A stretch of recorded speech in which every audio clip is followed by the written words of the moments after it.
The Weeping Angels are a race of statue-like creatures from the beginning of time. Many popular members of the Doctor Who fandom have speculated about their origin, but what if they were actually dead Time Lords?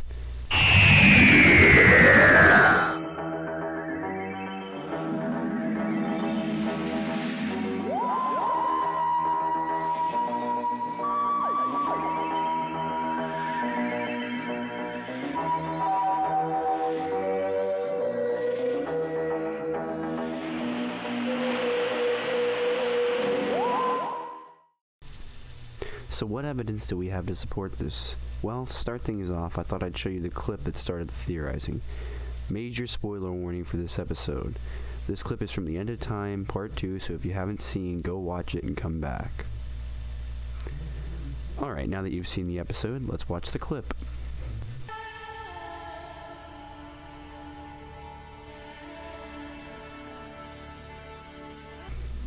So, in that clip, we see that Time Lords or Time Ladies in very similar poses to that of which we see the Weeping Angels usually appear in.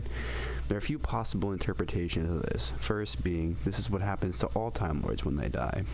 This would of course mean that the Doctor would become one. But if that were the case, wouldn't all the generations of Time Lords make a massive army? The Angels surely would have taken over easily.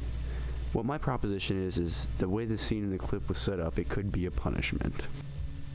If a particular Time Lord were to disgrace himself or herself, perhaps close friends or family would be forced to become Weeping Angels.